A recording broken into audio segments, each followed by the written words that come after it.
ছাত্ৰ ছাত্ৰীসকল আজি মই তোমালোকক এই ভিডিঅ'টোত ভাৰ্বৰ বিষয়ে কিছু কথা কম। তোমালোকে সকলোৱে জানা যে ভাৰ্বৰ অসমীয়া প্ৰতিশব্দ হ'ল ক্ৰিয়া।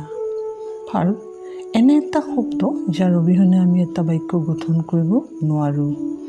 A verb is such a word without which we cannot make a single sentence. For example, Ram plays, Hari reads, etc. আমি আকৌ ক'ব পাৰোঁ যিবোৰ শব্দ আমি কিবা এটা ক'বলৈ ব্যৱহাৰ কৰোঁ তাকে ভাৰ্ব বোলে। The words we use to say something are called verbs. ছাত্ৰ ছাত্ৰীসকল তোমালোকে ভাৰ্বৰ ডেফিনেশ্যন নিশ্চয় এনেদৰে পাইছা। Verb is a doing word or action word হয়। ভাৰ্বক কাম বুজোৱা বা কাৰ্য বুজোৱা শব্দ বুলিও কোৱা হয়। এই ভাৰ্বৰ বিভিন্ন ভাগ আছে। ইয়াৰ গঠন অনুসৰি, ইয়াৰ ৰূপ অনুসৰি, ইয়াৰ ব্যৱহাৰ অনুসৰি ইয়াৰ বিভিন্ন ভাগ আছে। আমি আহোচোন এতিয়া এই ভাগবোৰ চাওঁ। প্ৰথমতে আমি আহোঁ ভাৰ্বৰ ৰূপ অনুসৰি হোৱা ভাৰ্বৰ বিভিন্ন ভাগসমূহলৈ। According to its form, a verb is divided into 5 different forms. These are base form, aorist form, past form, past participle form and present participle form. উদাহৰণ হিচাপে আমি go ভাৰ্বটো লওঁ।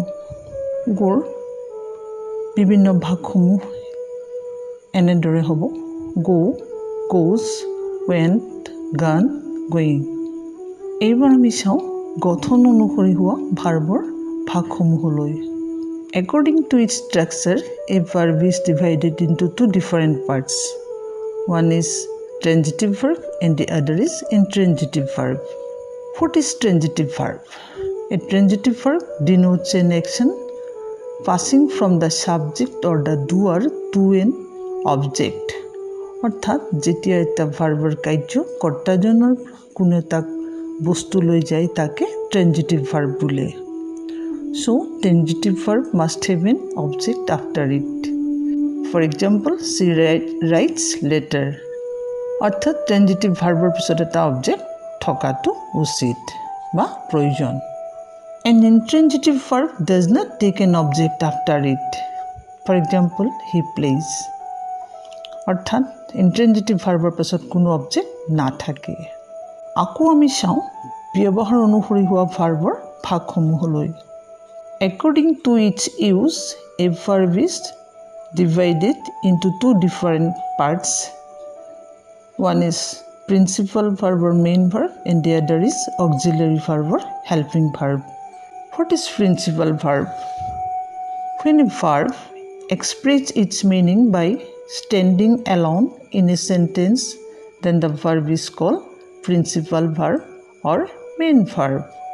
অৰ্থাৎ যেতিয়া এটা ভাৰ্বে অকলেই এটা বাক্যত বহি ইয়াৰ অৰ্থ প্ৰকাশ কৰিব পাৰে তাকে প্ৰিন্সিপাল ভাৰ্ব বা মেইন ভাৰ্ব বোলে।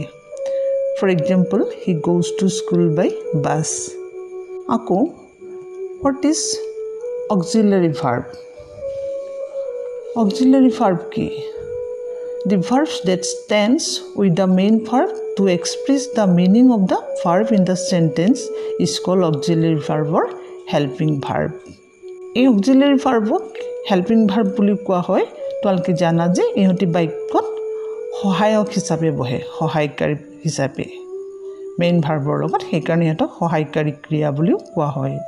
তোমালোকে ইতিমধ্যে নিশ্চয় auxiliary verbবোৰৰ বিষয়ে জানিছা যে ইংৰাজী 24টা অক্সিলাৰী ভাৰ্ব আছে। সেই অক্সিলাৰী ভাৰ্বখিনি আকৌ 2টা ভাগত ভাগ কৰা হয়।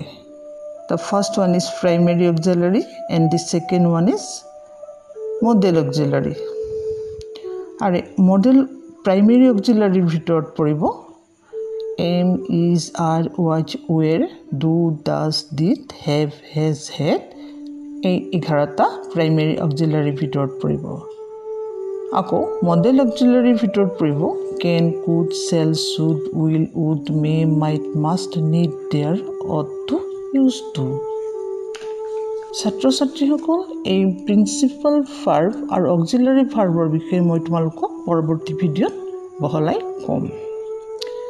এতিয়া আমি আহোঁ শ্ৰেণী অনুযায়ী কৰা ভাৰ্বৰ বিভিন্ন ভাগসমূহলৈ according to its classes a verb is divided into two different parts. The first one is regular verb. It is also called weak verb, and the other is irregular verb or strong verb. What is regular verb?